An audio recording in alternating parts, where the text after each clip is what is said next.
vamos acompanhar o raciocínio do nosso irmão Márlio, que nos falará sobre a ação dos espíritos nos fenômenos da natureza, nos itens 536 a 540 do Livro dos Espíritos, na sua segunda parte, no capítulo 9. E também, no momento do passe, a nossa irmã Regina Peixoto trará a sua contribuição em torno do capítulo 25 de O Evangelho segundo o Espiritismo, Buscai e achareis, nos temas de 1 a 5, Ajuda-te e o céu te ajudará. Desta forma, saudamos os nossos irmãos que, através da Rádio Rio de Janeiro, compartilharão conosco dos estudos.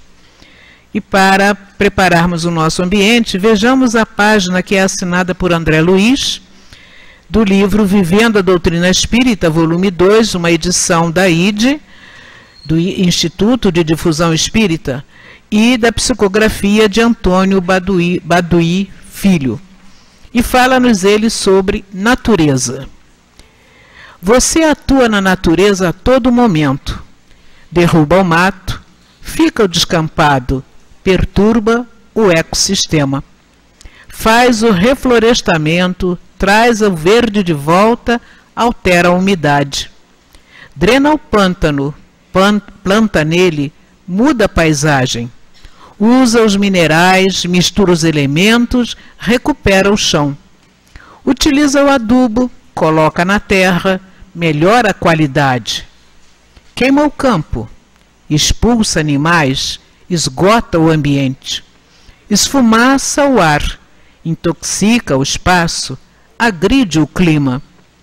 Se você é capaz de interferir no mundo natural, não tenha dúvida de que os espíritos, em nome de Deus, atuam nos fenômenos da natureza quase sempre para recuperar o equilíbrio da vida que suas ações muitas vezes ajudam a danificar.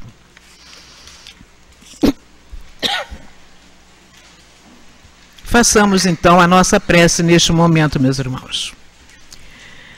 Jesus amigo, agradecemos por aqui ter chegado na noite de hoje para compartilharmos destes momentos de estudo que aqui serão realizados e que envolverão tantos outros corações que compartilham da necessidade do conhecimento para que, nos aprimorando, continuemos caminhando na direção do nosso progresso. Abençoa-nos, pois, esta noite, este momento. Abençoa o nosso irmão Márlio, a nossa irmã Regina, que vão conduzir os nossos raciocínios. E permite, Senhor, que sob a tua vibração, sob o amparo e assistência desses benfeitores que nos envolvem, mas, sobretudo, sob a misericórdia infinita de Deus e o seu amor, possamos, de nossa parte, considerar iniciado o nosso trabalho de estudos e passes da noite de hoje. Mas, Senhor, mantenha sobre nós a vibração do teu amor, pois muito necessitamos de ti. Graças a Deus. Como dissemos, meus irmãos, temos para estudo as questões 536 a 540 do nosso Livro dos Espíritos, Ação dos Espíritos nos Fenômenos da Natureza. Questão 536. Os grandes fenômenos da natureza, aqueles que são considerados como uma perturbação dos elementos, são devidos a causas fortuitas ou têm todos um objetivo providencial? Tudo tem uma razão de ser e nada acontece sem a permissão de Deus. Vamos ao item B. Concebemos perfeitamente que a vontade de Deus seja a causa primeira, nisto como em todas as coisas. Porém, como sabemos que os espíritos têm uma ação sobre a matéria e que são os agentes da vontade de Deus, perguntamos se alguns dentre eles não exerceriam uma influência sobre os elementos para agitá-los, acalmá-los ou dirigi-los. Mas é evidente, Deus não exerce uma ação direta sobre a matéria. Ele tem seus agentes devotados em todos os graus da escala dos mundos. Vamos à questão 538. Os espíritos que presidem aos fenômenos da natureza formam uma categoria especial no mundo espiritual? são seres à parte ou espíritos que foram encarnados como nós, que o serão ou que o foram. Item A. Esses espíritos pertencem às ordens superiores ou inferiores da hierarquia espiritual. Isso depende de seu papel ser mais ou menos material ou inteligente. Uns comandam e outros executam. 539. Na produção de certos fenômenos, das tempestades, por exemplo, é um único espírito que age ou se reúnem em massa? Em massas inumeráveis. 540 e última. Os espíritos que exercem uma ação sobre os fenômenos da natureza agem com conhecimento de causa, em virtude de seu livre-arbítrio ou por um impulso instintivo e irrefletido? Uns sim, outros não. Os espíritos mais atrasados são úteis ao conjunto. Primeiramente, executam. Mais tarde, quando sua inteligência estiver mais desenvolvida, comandarão e dirigirão as coisas do mundo material. Mais tarde ainda, poderão dirigir as coisas do mundo moral. É assim que tudo serve, tudo se encadeia na natureza. Passamos então a palavra ao nosso irmão Márlio, para quem rogamos as melhores vibrações de apoio. E que Deus o abençoe. Obrigado. Boa noite a todos. Que Jesus possa nos abençoar a reunião. Boa noite também aos irmãos que nos acompanham pela Rádio Rio de Janeiro e também pela internet. E como foi adiantado pela nossa companheira Yara, nós vamos pensar juntos essas questões da intervenção dos espíritos nos fenômenos da natureza. Eu confesso a vocês que quando eu olhei o tema que caiu para mim, eu falei, meu Deus do céu, parece que me escolheram aqui como um castigo, porque o tema é difícil. O troço complicado para falar sobre isso. Até porque a espiritualidade que responde, ela busca, de uma certa forma, nos dar informações que estão muito acima da nossa capacidade de compreensão. Tanto que eles falam, mais tarde vocês vão entender, porque ainda temos uma dificuldade grande de compreensão da ação dos espíritos sobre o mundo material e principalmente sobre os fenômenos da natureza. Mas essa página de André Luiz, ela é fantástica, porque ela mostra como nós, homens, humanidade, e nós somos espíritos encarnados. Eu acho curioso. Eu gosto sempre de repetir isso, que volta e meia eu escuto alguém falar o meu espírito. Eu falei, você não tem um espírito, você é um espírito. A gente fala como se fossem coisas diferentes, uma dualidade, o ser encarnado e espírito. Nós somos espíritos. E, como espíritos encarnados, nós estamos atuando de uma forma muito significativa e predatória sobre os recursos naturais. Agora, recentemente, saíram algumas informações que são preocupantes, muito preocupantes. Há um questionamento muito grande sobre isso, porque interesses econômicos são mexidos e partes políticas. Então, há um desencontro de informações e de opiniões motivadas exatamente por essas questões. Existe um xiitismo ecológico e existe uma negligência muito grande também com as questões ecológicas. Como diz a sabedoria oriental, a verdade caminha pelo meio. E é sempre bom andar pelo meio, porque quem anda nas bordas está arriscado a cair no abismo, seja lá de que borda for. Então, vamos às informações que a gente tem. Os recursos naturais, eles não são inesgotáveis, mas são renováveis. Eles se renovam. E eles têm um tempo de renovação. Da mesma forma como você planta uma árvore, ela tem um tempo de semente a se tornar árvore, tem um tempo de renovação. Esse tempo de renovação anual, ou seja, a quantidade de recursos renováveis anualmente já se esgotou no mês de julho. Ou seja, o que deveria ser consumido e renovado durante um ano, já se esgotou. É como se a gente tivesse entrado no cheque especial. Durante 5 meses do ano, ou seja, já a partir de agosto, nós já estamos no vermelho no que diz respeito à renovação de recursos naturais. E eu fui fazer pesquisa. Já que me sobrou uma tranqueira dessa, deixa eu me calçar em pesquisa.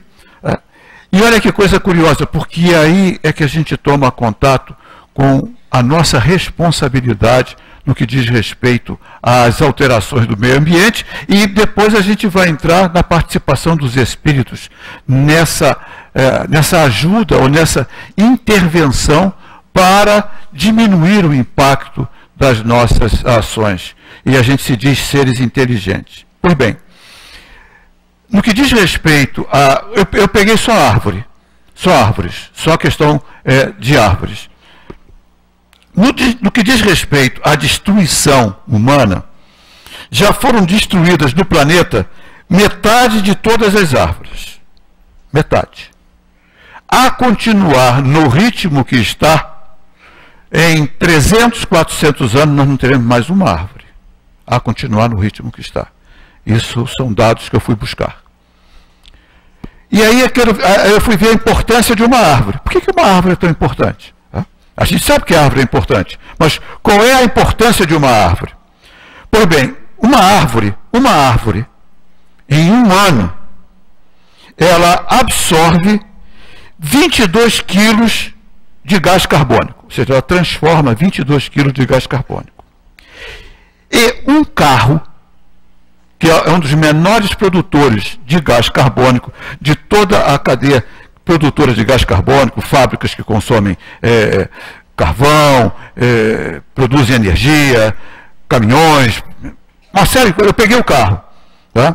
Um carro emite cerca de 250 gramas de gás carbônico por quilômetro rodado. 250 gramas de gás carbônico por quilômetro rodado. Ou seja, se eu sei fazer contas, produz 1 quilo de gás carbônico a cada 4 quilômetros. Ora, então em 88 quilômetros, ele emite 22 quilos de gás carbônico. Certo?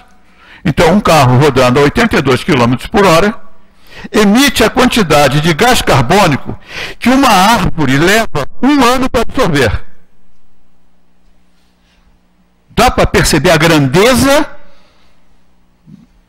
e a importância da árvore. A coitadinha da árvore leva 1 ano para absorver o que um carro a 80 km, 88, 90 km por hora leva para emitir. Por isso nós temos esse problema do efeito estufa, da emissão de gás carbônico, porque as árvores não estão conseguindo dar conta da neutralização através do fenômeno da fotossíntese e fazendo a transformação de gás carbônico em oxigênio. E aí nós vamos ver no oxigênio a importância de uma árvore. Cada árvore produz oxigênio para 2 pessoas. Ou seja, uma árvore supre 2 pessoas. Nós somos 7 bilhões e burdoada. Tá? Um ser humano em repouso, assim como a gente está aqui, tranquilo, né? Bacana, consome 15 litros de oxigênio por hora. Pô, vê se economiza, tá?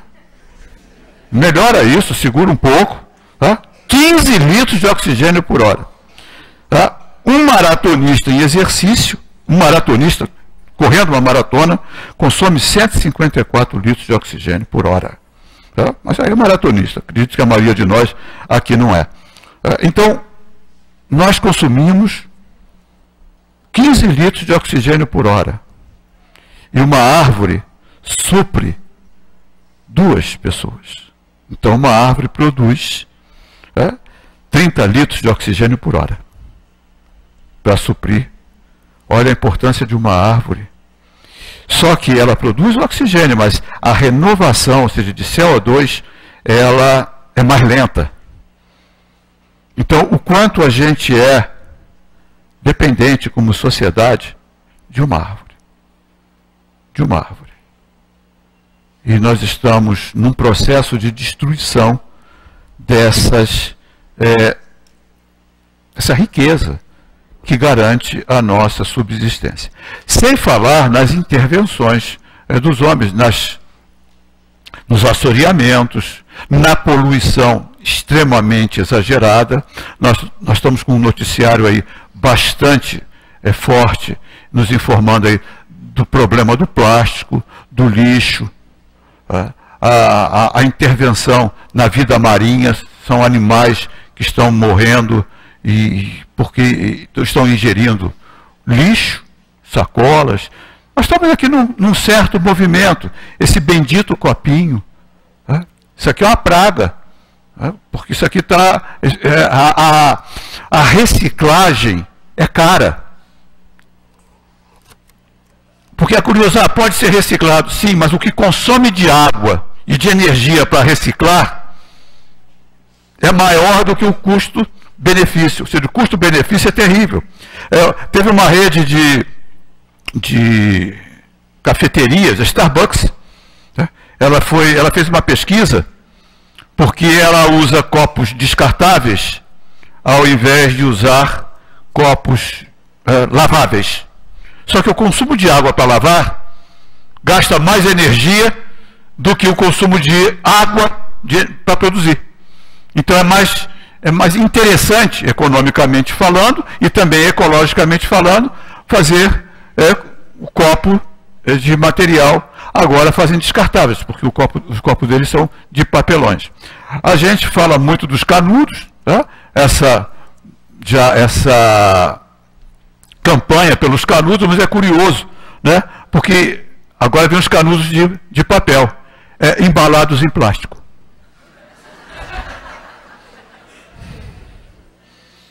Porque o pacote vem embalado em plástico. Mas a gente está consciente. A gente já está consciente. Né?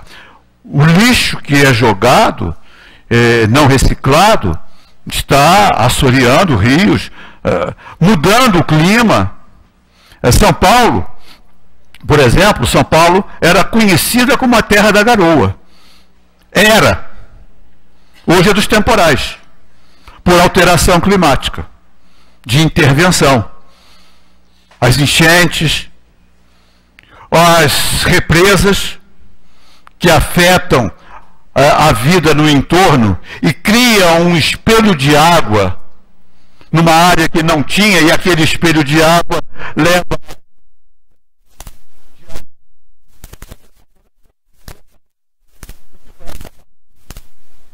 segundo alguns pesquisadores, causando temporais, mudanças climáticas, não só nas regiões longe, às vezes, daquela reserva, daquela represa.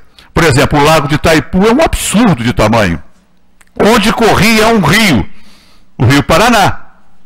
E foi feita uma represa de um lago de um absurdo de tamanho, com um espelho d'água e um peso sobre a terra muito grande. O que muito provavelmente pode causar deslocamento de placas tectônicas e causar terremoto ou tsunami em algum outro lugar. Isso tem comprovação científica? Não, mas é visível. Se você tem um determinado peso sobre algum lugar e aumenta esse peso centenas, milhares de vezes, aquele lugar está sofrendo muito mais pressão. Nós somos uma camada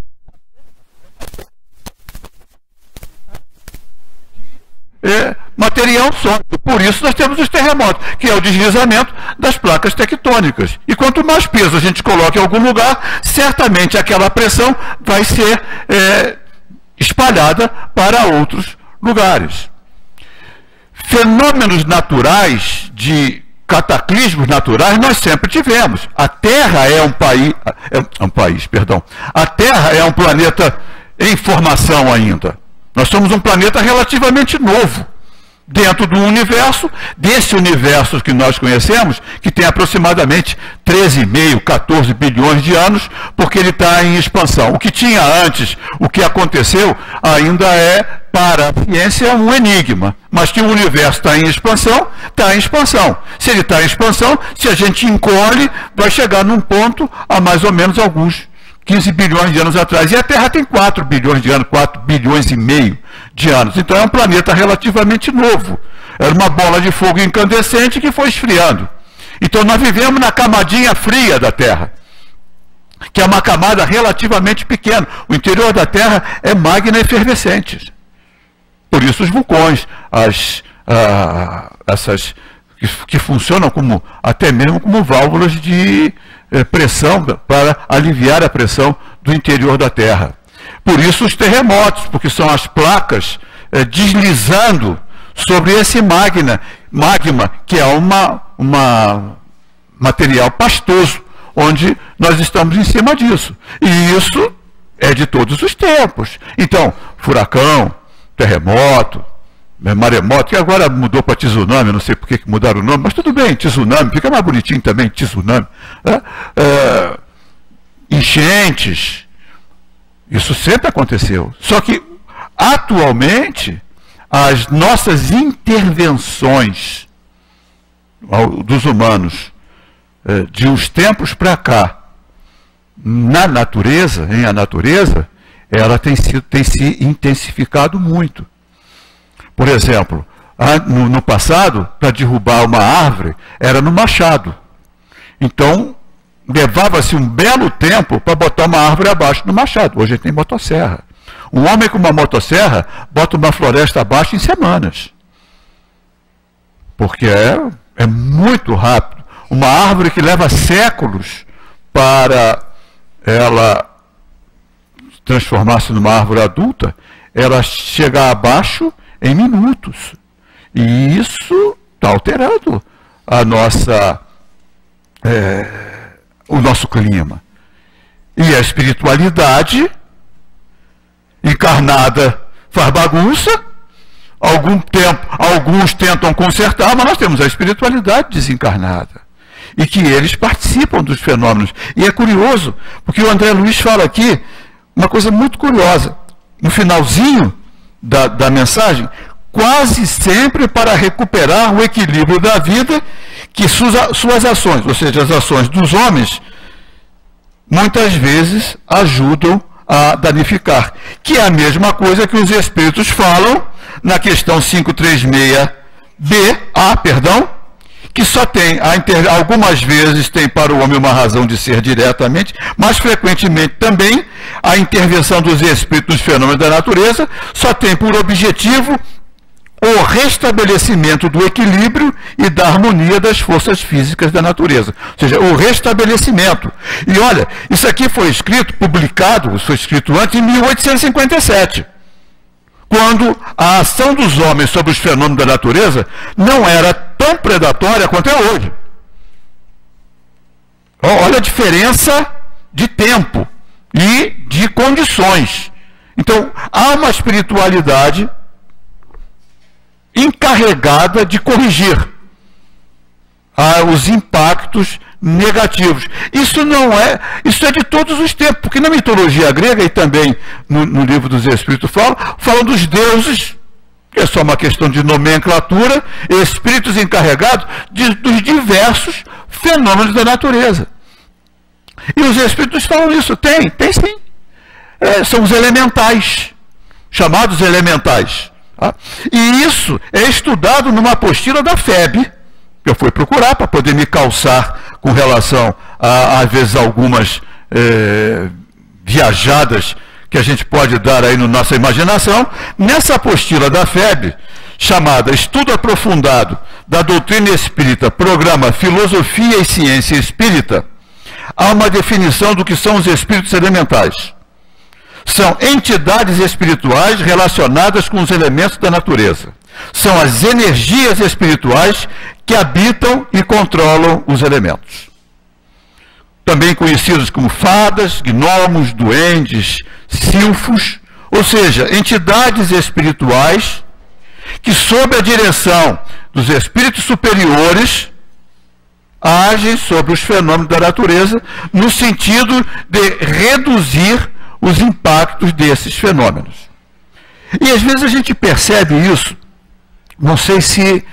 Eu acredito que a sensibilidade de todo mundo já deve ter percebido isso, que depois de uma tempestade forte, o ar fica mais leve.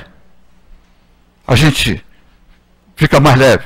É claro que causam danos, tem deslizamentos, isso aí é outra história. Isso é ação do homem. Porque na filosofia, e tem um filósofo curioso que ele estuda isso, eu acho interessante, que a gente chama tudo de drama, de tragédia. Tudo é uma tragédia. Na realidade, há uma diferença entre tragédia e drama, filosoficamente falando. É o Mário Sérgio Cortella que estuda isso, eu achei muito interessante essa reflexão dele. Tragédia vem do grego, tá? As tragédias, as intervenções dos deuses, causadas pelos deuses. Então, são as tragédias. E os dramas são os danos causados pelos homens. E a gente confunde tragédia com drama. Tragédias são dos deuses. Então, um grande temporal é uma tragédia, digamos assim. Aconteceu há algum tempo na nossa serra aqui fluminense, um temporal enorme com uma devastação muito grande. Tá? Uma tragédia, porque um temporal daqueles causaria problema em tudo quanto é lugar do mundo. Mas muitos dramas, porque as construções irregulares nas encostas, o desmatamento, isso é a ação do homem. Então, a tragédia...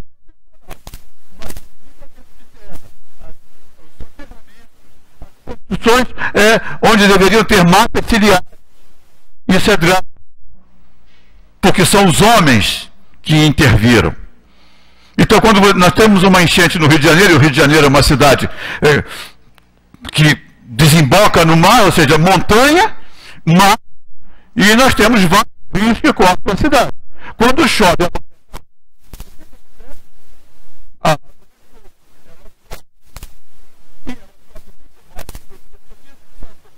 nós asfaltamos a cidade toda. Então, não drena. No passado, enchia, mas a gente tinha paralelepípedo. Paralelepípedo tem espaço. De perto do Centro de Convenções Sul-América. E ali, durante um período, foi instalado o Comitê Olímpico. E tinha um jardim imenso do lado do Centro de Convenções. Bonito. Grama, bonito. Sabe o que fizeram? Asfaltaram para fazer estacionamento. Ora, Praça da Bandeira, que já não é exatamente um local seguro no que diz, até melhorou. Tá?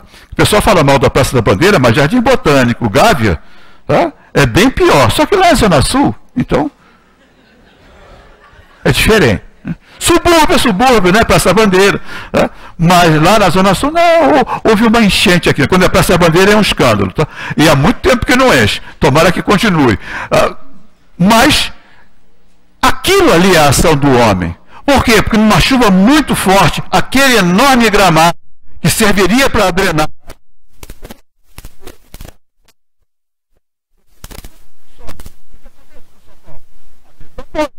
São Paulo é uma cidade. Não vai.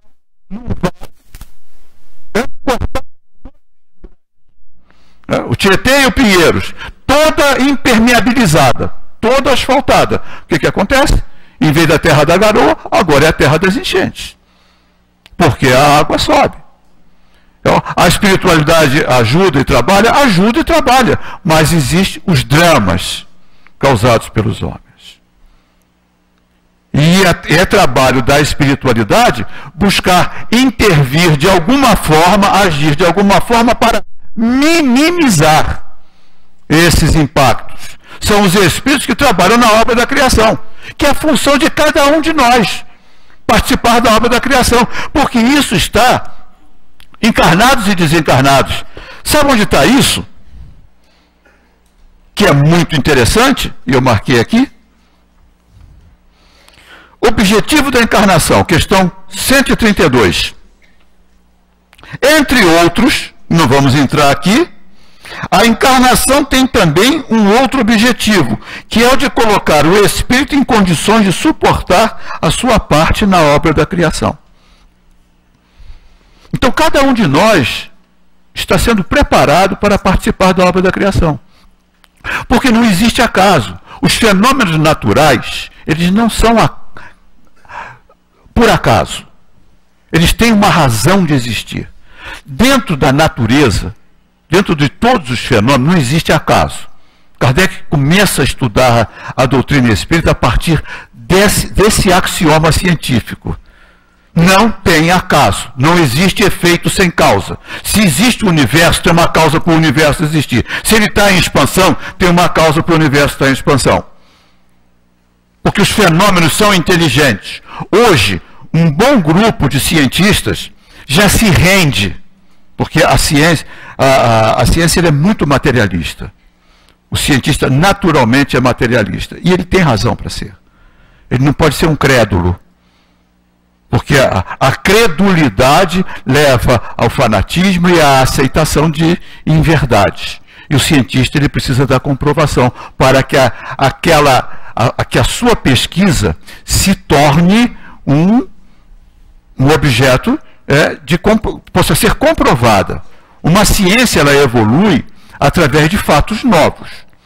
Fatos novos se apresentam. Kardec fala isso na Gênese. Fatos novos se apresentam. As ciências do seu tempo não explicavam esses fatos novos. Movimentação das mesas, comunicabilidade dos espíritos. Então é preciso uma investigação. O cientista, quando ele se depara com um fato novo, que os paradigmas das suas ciências não explicam, ele vai investigar, vai levantar hipóteses para a comunidade poder discutir e levantar o fato. Ou seja, não existe milagre para a ciência. Para a ciência, o que existe, pode existir fatos inexplicados, mas não fatos inexplicáveis, nem sobrenaturais. Então, para o cientista, não existe acaso. Se duas moléculas se juntam e formam um novo elemento, existe uma lei que rege aquilo. E é muito curioso porque nessas pesquisas genéticas, esse crescimento das pesquisas genéticas atuais, já algum grupo de cientistas, ciência, não tem nada a ver com religião, porque o religioso ele tem uma tendência de, quando pesquisa alguma coisa, puxar para a sua praia. E às vezes interfere no processo. Mas o não religioso, ele não tem essa tendência, ele apenas observa o fato. A molécula do DNA, ela é de uma complexidade, de uma beleza tão grande e tão sutil é tão sutil a combinação dos elementos que já existem pesquisadores dizendo não é possível que isso tenha surgido por acaso. Isto é um projeto. Olha onde eles vão. Eles não admitem Deus, mas isto é um projeto. Bom, se isto é um projeto, você tem um projetista. Não tem como. Como é que um projeto surge por acaso? Se eu chegar para vocês e disser que isso aqui surgiu por acaso, vocês vão, no mínimo, botar meu nome ali na caixinha de desobsessão, fazer uma prece por mim. O que, aliás, eu agradeço e podem colocar, mas não por isso. Você não precisa ver que atrás disso aqui tem um engenheiro ou um calculista que calculou as engrenagens, que fez tudo isso, um relojoeiro que fez essa montagem, porque esse relógio produz um efeito inteligente. O relógio não é inteligente, mas ele produz um efeito inteligente. Que efeito inteligente é esse que ele está reproduzindo aqui? São as horas. O que são as horas? A divisão de um dia. E o que é um dia? O movimento de translação, de rotação da Terra em torno do seu eixo. E o que é um ano? O movimento da Terra de translação em torno do Sol. Então são fenômenos que se repetem, são fenômenos inteligentes. O Sol é inteligente, a Terra é inteligente? Não. Mas o projetista é. Por isso você pode mensurar. Porque há um projetista. Agora, quer chamar de Deus, Alá,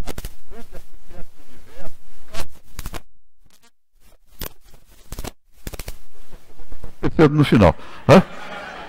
Abre uma parêntese aqui, porque eu vou me empolgando, chegando no final, eu levo o cartão vermelho e eu vou esquecendo. Então, parabéns aos pais, e mantendo o parêntese aberto, na lembrança de José, pai de Jesus. Tão esquecido, né? A gente só fala de Maria, claro, Maria, tudo bem, né? Mas a gente esqueceu de José. Né? José que ali, junto com Jesus, ensinou as primeiras, a sua profissão a Jesus, o iniciou talvez nos seus primeiros passos. José, o carpinteiro, tão humilde, que a história até quase que o esquece. Então, na figura de José, tá, a minha homenagem aos pais, aos avós, aos que não são pais, e aquelas mães que são pais também, porque tem muita mãe pai por aí. Tá? Fecha parênteses. Voltando para lá, me perdi onde eu estava, mas a gente começa de novo. Então, falando do projetista, obrigado. Sempre é bom ter socorro espiritual ao lado, porque quando a gente se perde, vem logo um recurso. Então, nós estamos falando do projetista. Então, nada em a natureza é por acaso. Portanto, os fenômenos naturais, ou seja, esses fenômenos de chuva, enchente, que são fenômenos que pertencem à fenomenologia do planeta, eles têm uma razão de ser. Então, as chuvas que vão irrigar, os rios, tudo isso tem uma razão de ser. E tudo isso tem um controle. Controle de quem? Da espiritualidade. Os espíritos superiores, está lá, os espíritos perfeitos, está lá na escala espírita. Tá? Espíritos puros, questão 113. São os mensageiros e os ministros de Deus, cujas ordens executam para a manutenção da harmonia universal. Comandam todos os espíritos que lhes são inferiores. Ajudam-nos a se aperfeiçoar e designam sua missão. Então nós temos uma espiritualidade no controle e nós temos uma espiritualidade trabalhando. Muitas vezes trabalhando até sem noção do que estão fazendo. Porque não tem conhecimento ainda, mas são úteis. Então você imagina, por exemplo, um pedreiro, e é uma profissão tão digna quanto qualquer outra, construindo uma usina nuclear. Ele não tem noção, né? Teoricamente, ele não tem a menor ideia de como é a fissão de um átomo, de como funciona uma usina nuclear, mas ele participa da obra da criação, da usina nuclear. Então, muitos espíritos estão participando da manutenção, do equilíbrio, da ordem e da reparação desses fenômenos. Eu até achei curioso que nessa minha pesquisa eu bati com uma fundação chamada Fundação Cacique Cobra Coral. Acho que você Maria deve ter ouvido falar. Né? E é curioso, porque lá na sua finalidade, não estou entrando no mérito, por favor, nem a favor, nem contra, não conheço, desconheço, fui ver lá, tem muito cliente. Eu queria ter tanto cliente quanto ela tem, porque na minha profissão também preciso de cliente, mas tem muito cliente. Então, ou seja, ela deve ter uma certa credibilidade, pelo menos para essas pessoas. E eu não vou me meter nessa história, porque essa praia não é minha. Na definição, intervir nos desequilíbrios provocados pelo homem na natureza.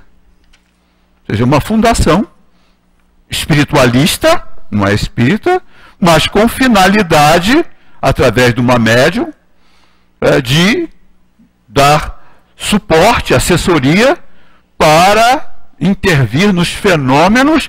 Curioso que é a mesma coisa que os espíritos disseram para a gente, nos desequilíbrios provocados pelo homem na natureza. Então, o que a gente pode chegar aqui e levando para o final da questão 540, que é a questão que está aqui no finalzinho, mas que ela foi, talvez por uma questão de espaço, reduzida. Os espíritos dizem assim: tudo serve, tudo se encadeia na natureza. Desde o átomo primitivo até o arcanjo, que começou ele próprio pelo átomo.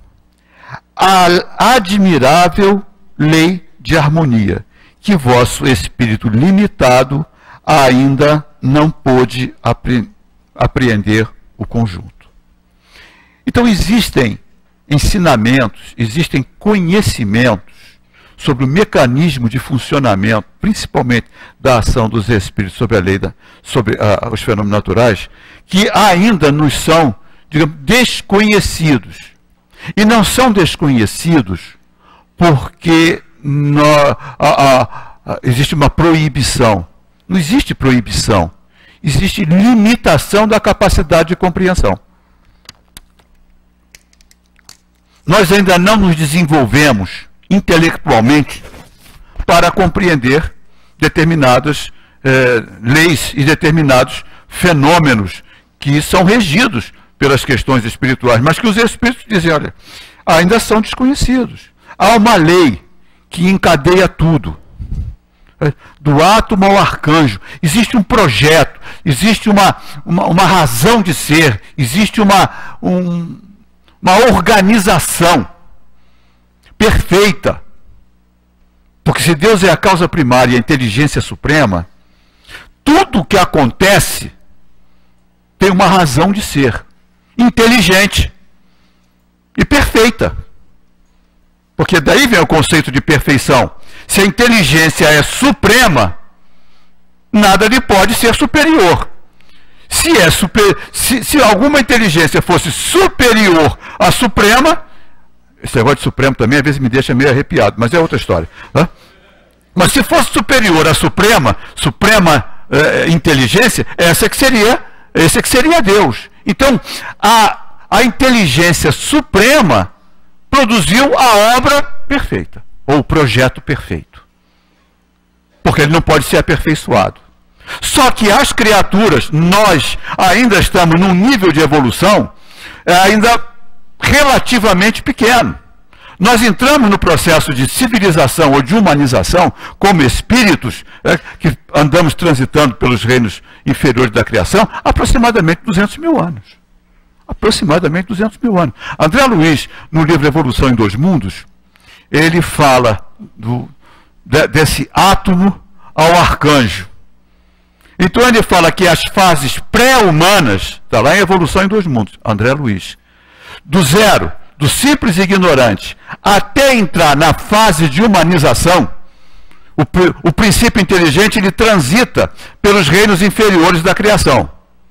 Dorme no vegetal, sonha dorme no mineral, sonha no vegetal, acorda nos animais, e aí ele se desenvolve nos seres humanos na linguagem poética de Leon Denis, mas ele transita pelos reinos inferiores da criação.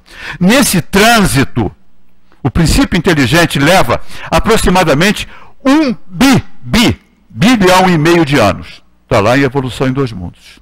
E na fase de humanização que estamos hoje, nós temos 200 mil anos. Ou seja, nós estamos muito próximos do animal que ainda somos, e ainda uma certa distância do anjo que seremos. Segundo Emmanuel, Emmanuel é curioso, eu gosto de Emmanuel, porque ele não alivia. Ele não alivia. O que ele tem que falar, ele fala. Parece assim meio autista, sabe? O autista ele não alivia. Ele fala o que pensa.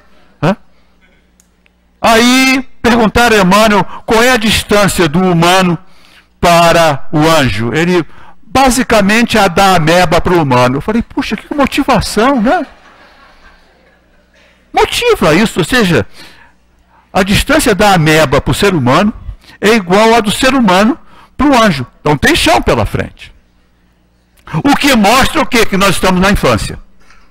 200 mil anos. E a ciência mais ou menos diz isso, porque o Homo sapiens tem 200 mil anos na Terra, aproximadamente. Tem lá uma ou outra divergência, mas aproximadamente 200 mil anos. Então bate. Tá? Com a informação de André Luiz. E André Luiz tem essa informação antes da ciência. Porque os livros de André Luiz são basicamente todos do século passado e principalmente da primeira metade e um pouco do início da segunda metade do século passado. E muitas dessas descobertas científicas estão sendo agora trazidas. Então André Luiz mostra um conhecimento anterior ao conhecimento da Terra, ao conhecimento da ciência. Então fala isso, 200 mil anos.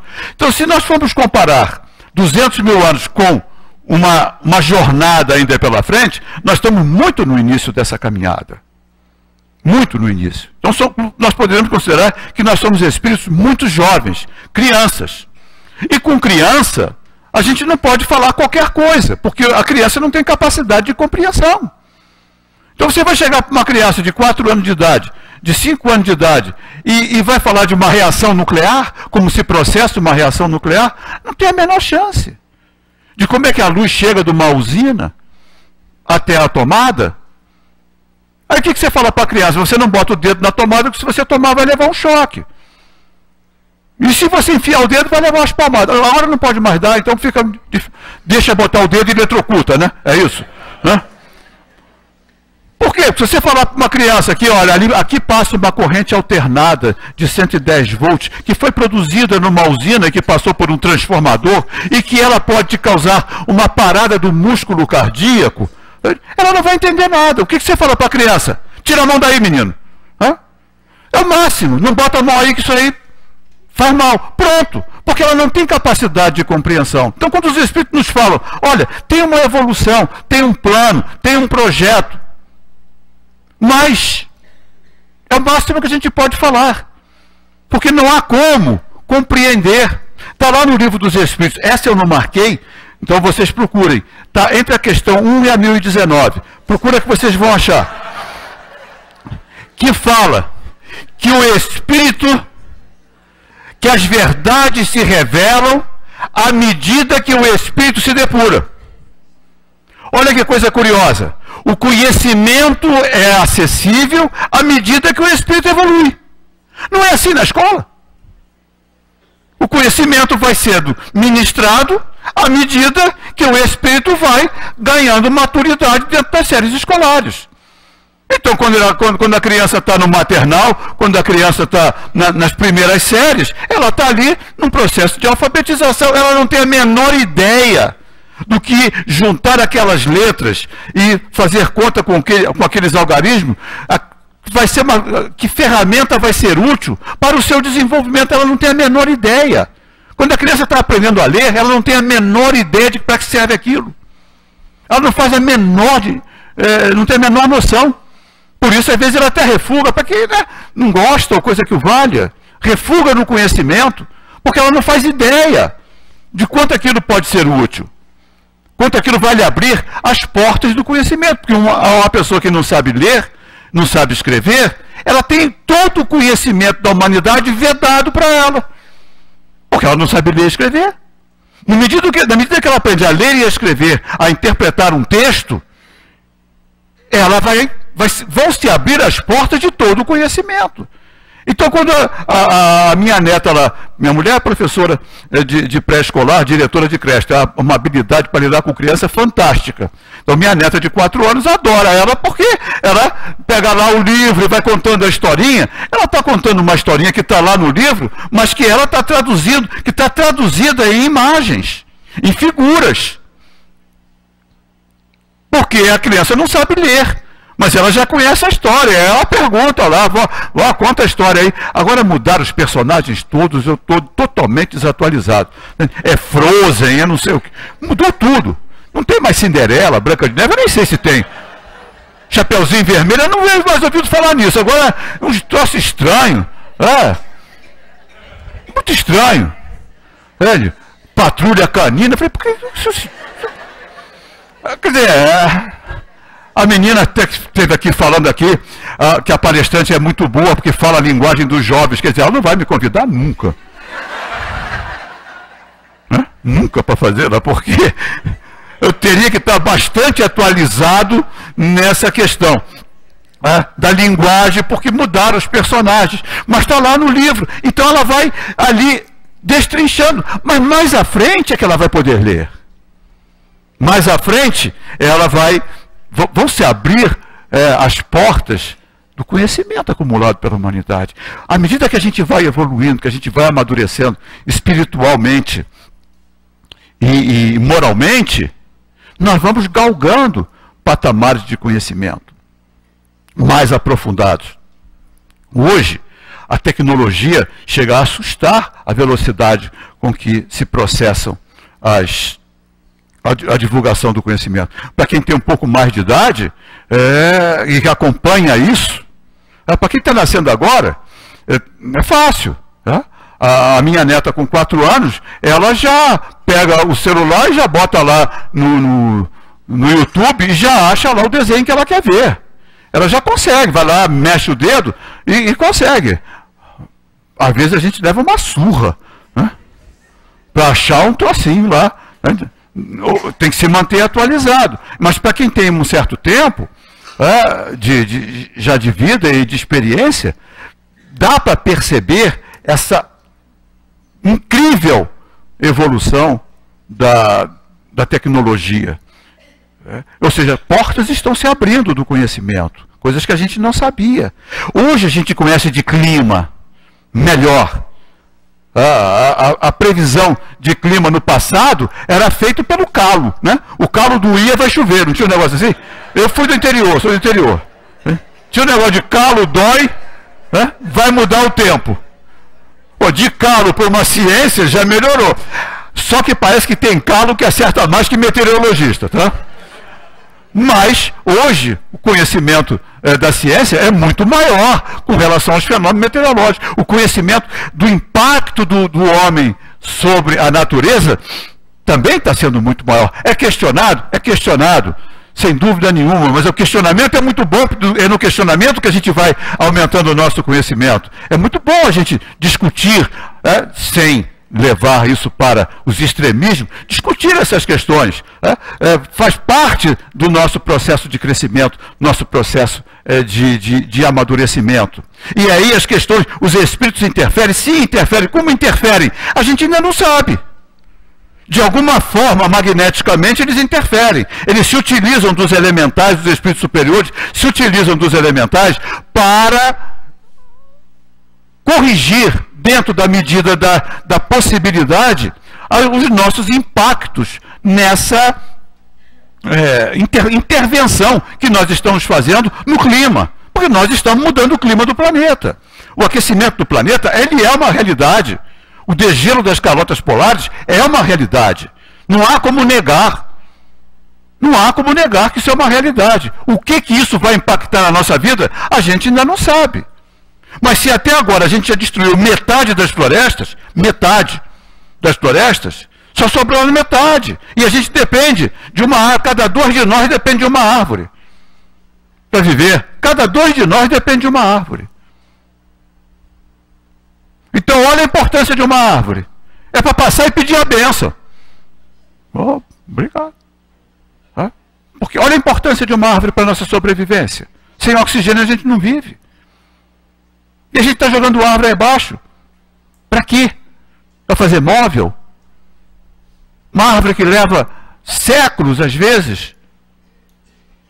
Nós estamos entupindo os oceanos de porcaria. E rios. O rio Tietê, em São Paulo, é o primeiro rio sólido do mundo. Parece brincadeira, não faz muito tempo eu vi, uma pessoa tentou suicídio no rio Tietê e não conseguiu afundar.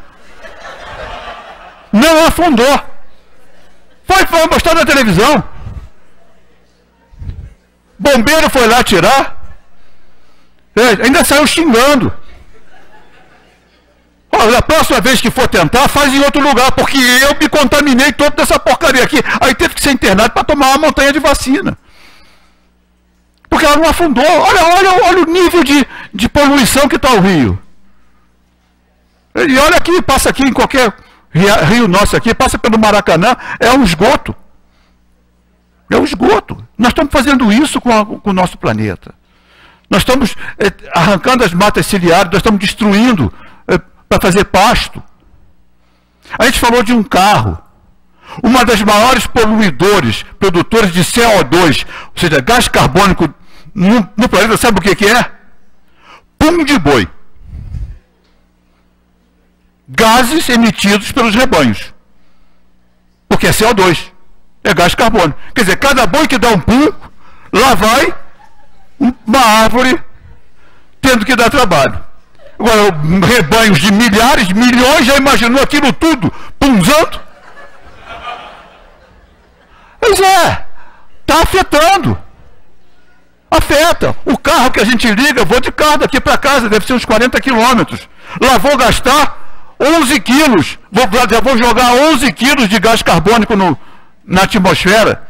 Uma árvore vai levar meio ano para neutralizar o que meu carro vai produzir em uma viagem de 40 quilômetros. Essa noção nos dá mais responsabilidade nas nossas ações. Nosso respeito à natureza. Os espíritos interferem? Sim, eles tentam corrigir, mas tem limite. Tem limite. E esse limite, nós estamos chegando muito próximo dele, que nós estamos sacando no vermelho, há mais, por 5 meses, a renovação dos recursos naturais que levam um ano. Tá?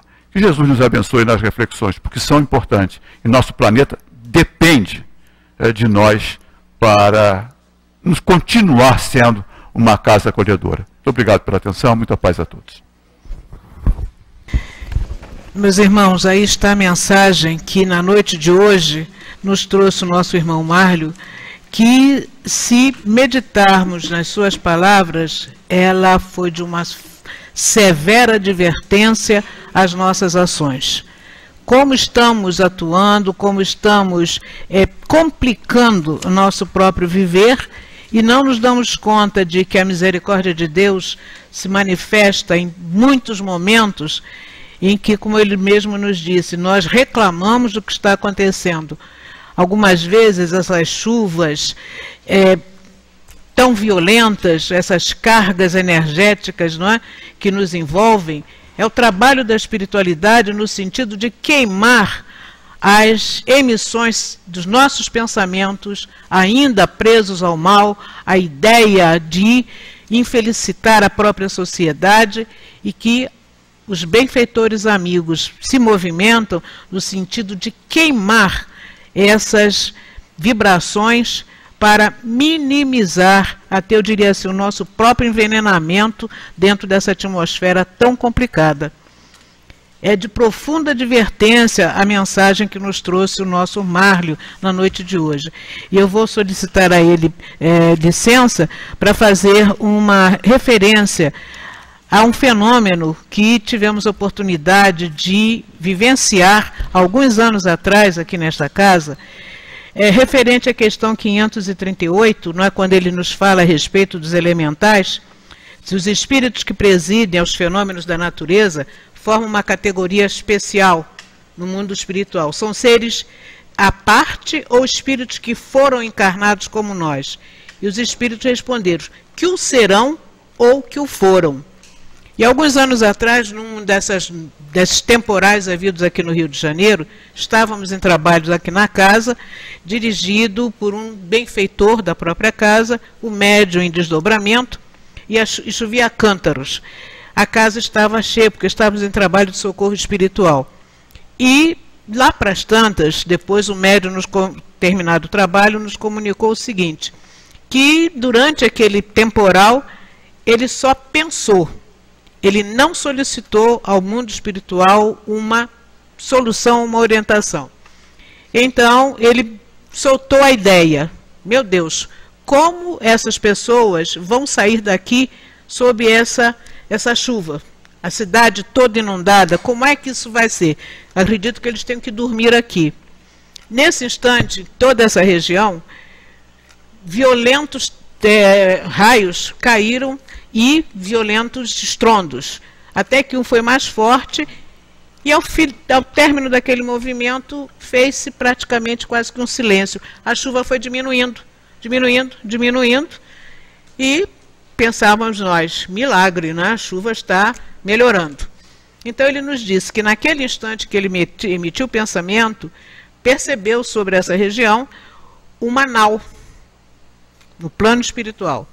E uma nau conduzida por um comandante, e dentro dessa nau, grumetes, ou seja, espíritos ainda em processo de futuras encarnações com mais desenvolvimento espiritual. E o comandante disse para eles assim, tomem essa massa de nuvens e vamos nos dirigir para o oceano. E eles seguiram na direção, acompanhando a Serra da Tijuca, onde depois a chuva foi muito intensa, e nós chegamos a casa com tranquilidade, as ruas vazias, tivemos possibilidade de chegar a casa. Este é um fenômeno que estou relatando porque naquele momento eu estava vivenciando o trabalho com os companheiros, mas que nós não temos percepção, e nós estamos sob a bênção de Deus, o seu amparo, a sua assistência. Então temos que ter muito respeito por todos esses, não é? Por todas essas ações e, acima de tudo, avaliar como estamos agindo, porque temos que tomar a parte que nos toca na obra da criação e até das consequências dos nossos atos não muito felizes. Então vamos refletir muito no que nos disse o nosso Márlio na noite de hoje, reler todo o assunto, acompanhar a mensagem de André Luiz. Peçamos a Deus que sejamos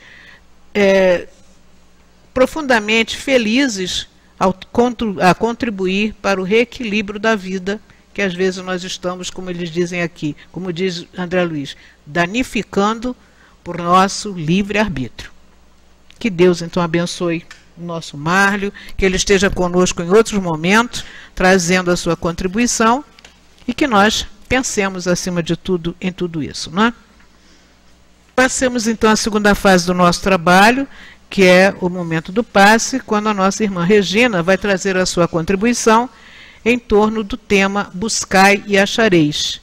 E nos diz o Evangelho na noite de hoje: ajuda-te e o céu te ajudará. Mateus, no seu capítulo 7, versículos de 7 a 11, nos diz: pedi e vos será dado, buscai e achareis, batei a porta e se vos abrirá. Porque todo aquele que pede, recebe e o procura, encontra e se abrirá àquele que bate à porta. Qual é o homem dentre vós que dá uma pedra ao filho que lhe pede pão? Ou se ele lhe pedir um peixe, dar-lhe-á uma serpente? Ora, se vós, sendo maus como sois, sabeis dar boas coisas aos vossos filhos, com mais forte razão, vosso Pai que está nos céus dará os verdadeiros bens àqueles que os pedirem. E comenta Kardec: sob o ponto de vista terrestre, a máxima buscai e achareis é análoga a esta: ajuda-te e o céu te ajudará. É o princípio da lei do trabalho e, por consequência, da lei do progresso, porquanto o progresso é filho do trabalho, porque o trabalho põe em ação as forças da inteligência. Na infância da humanidade, o homem só aplica sua inteligência na busca do alimento, dos meios de se preservar do mau tempo e de se defender contra seus inimigos. Deus, porém, lhe deu, a mais do que ao animal, o desejo incessante do melhor, e é esse desejo do melhor que o impele para a procura dos meios de melhorar sua posição, que o conduz às descobertas, às invenções, ao aperfeiçoamento da ciência, porque é a ciência que lhe proporciona o que lhe falta. Por suas pesquisas, sua inteligência cresce, seu moral se depura. As necessidades do corpo sucedem às necessidades do espírito. Após o alimento material, é preciso o alimento espiritual. É assim que o homem passa da selvageria para a civilização. Entretanto, o progresso que cada homem realiza individualmente durante a vida é bem pouca coisa, imperceptível mesmo em um grande número deles. Como então a humanidade poderia progredir sem a pré-existência e sem a reexistência da alma? Se as almas deixassem a Terra todos os dias para não mais voltar, a humanidade se renovaria sem cessar, com os elementos primitivos, tendo tudo a fazer, tudo a aprender. Não haveria, pois, razão para que o homem fosse mais avançado atualmente do que nos primeiros tempos do mundo, pois que a cada nascimento todo o trabalho intelectual teria que recomeçar. A alma, ao contrário, voltando com seu progresso realizado e adquirindo a cada existência alguma coisa a mais, passa gradualmente da barbárie à civilização material e desta à civilização moral. Nós vamos interromper a leitura aqui, rogando aos companheiros que a complementem em seus lares e convidar os nossos irmãos médiuns a se posicionarem para que possamos proceder ao trabalho de assistência aos amigos que aqui se encontram, mas convidamos aqueles que, através da Rádio Rio de Janeiro e através da internet, compartilhando com este nosso momento de estudos e reflexões, também se posicionem a fim de que recebam, pelo amparo de seus benfeitores, as vibrações e, naturalmente, a renovação de suas forças para prosseguirem na jornada de elevação que todos nós estamos empreendendo. Não deixemos também de irradiar forças de serenidade, de pacificação à nossa sociedade, sustentando também o nosso país, pois ele necessita de que outros tantos companheiros também se equilibrem, se reequilibrem, para que a paz esteja sempre entre nós. Jesus amigo, como foi bom aqui estarmos na noite de hoje. Podermos, Senhor, conduzir o nosso pensamento de maneira segura às influenciações dos benfeitores de nossa casa, que nos sustentando, nos convidam às reflexões mais profundas para que possamos ser trabalhadores úteis nesta grande seara. E neste instante, quando percebemos a presença destes mensageiros que nos envolvem, que estão trazendo para nós os novos recursos para que prossigamos a nossa caminhada, nós apenas pedimos, Senhor, que Tu abençoes o nosso momento do passe. Graças a Deus. Muita paz para todos nesse momento do passe. A lição do Evangelho, ajuda-te e o céu te ajudará. Nela está contido o princípio da lei do trabalho e, por consequência, da lei do progresso. Sendo que o progresso é filho do trabalho, porque põe em ação as forças da inteligência. Na infância da humanidade, Deus deu ao homem o mais do que os animais, ou seja, o desejo incessante do melhor. E é esse desejo que impele ao progresso, ao aperfeiçoamento da inteligência, que leva ao aperfeiçoamento da ciência e do senso moral. E esse progresso é realizado através das reencarnações. Nós estudamos doutrina espírita e sabemos que não vivemos apenas uma vida, que é um progresso. Vimos hoje, no estudo de hoje, como acontece isso, não é? Vivemos os vários reinos e vamos evoluindo. Então, através de várias vidas, vamos acumulando as nossas experiências. Somos fruto do nosso trabalho e seremos recompensados segundo o que fizermos.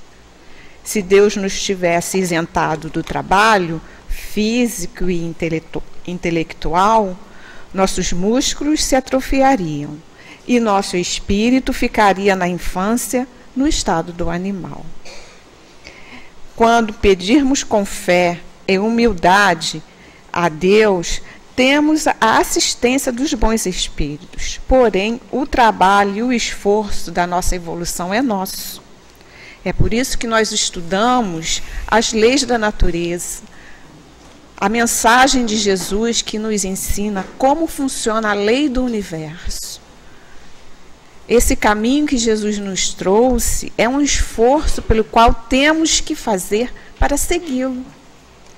Assim, estaremos progredindo, caminhando em direção à evolução, ao anjo, né, ao arcanjo, como foi dito aqui, né, do átomo ao arcanjo, como estudamos hoje na palestra. Mas o nosso querido Antônio de Aquino, no livro Raios de Luz, no volume 1, lá na lição 1, ele nos diz assim: a vida é uma página que cada um de nós, de vós, escreve com lágrimas e com sorrisos. E no grande livro da existência, as páginas das vidas sucessivas vão se enchendo de colorido, de travos amargos, vão se enchendo de sensações diversas, deixadas aí pela alma que, através da sua trajetória em busca do infinito, vai sofrendo, vai compreendendo, vai alcançando a luz da verdade, vai subindo até chegar à meta desejada. E esse esforço é nosso. E com certeza, através dessas experiências, quando a dor é grande, a dificuldade é grande, quando oramos com humildade e pedimos ajuda, a espiritualidade amiga está ali nos sustentando, nos ajudando. Se a nossa intenção é progredir, é ser melhor, buscar o caminho do bem, com certeza eles nos ajudarão, mas o esforço é nosso. Não podemos ficar esperando, parados, sem fazer esforço. É por isso que nós estudamos, trabalhamos no bem, para ir desenvolvendo essas nossas capacidades, o nosso progresso. Somos espíritos imortais e caminhamos em direção à luz. E é uma trajetória cujo esforço é muito grande. Lembremos a questão 132 do Livro dos Espíritos. Qual o objetivo da encarnação dos espíritos? Deus lhe impõe a encarnação com o fim de fazê-lo chegar à perfeição. Ainda tem a segunda parte da questão, da resposta. Visa ainda pôr o espírito em condições de suportar a parte que lhe toca na obra da criação. Então, todos nós temos a nossa responsabilidade dentro da obra da criação. Somos seres universais, fazemos parte desse sistema universal, cada um fazendo a sua parte de acordo com a sua evolução. Mas devemos fazer um esforço através do estudo, para que possamos compreender melhor como funciona isso tudo na nossa vida. Hoje, o estudo nos esclareceu muito, fazemos parte da natureza. O que ocorre aqui num lugar influencia lá no outro lugar muito longe. Então, que possamos ter no coração a certeza da ajuda do plano espiritual. Muita paz a todos. Mantenhamos nossas mentes em estado de elevação para sustentarmos a palavra que do plano espiritual virá até nós através do médium.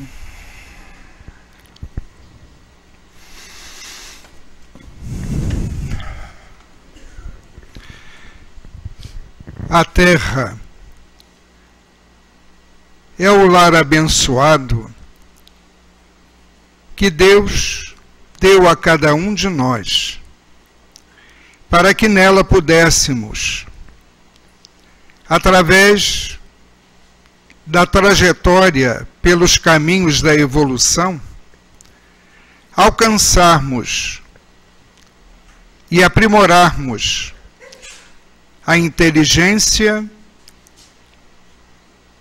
e cada vez mais, através desse aprimoramento, reconhecermos em Deus o Criador e o Pai que nos deu a vida, que nos criou e que nos colocou a caminhar por este carreiro evolutivo, para nos transformarmos posteriormente num tempo, segundo a visão divina e não a nossa, em espíritos puros. E por isso mesmo, procuremos olhar a terra como um lar.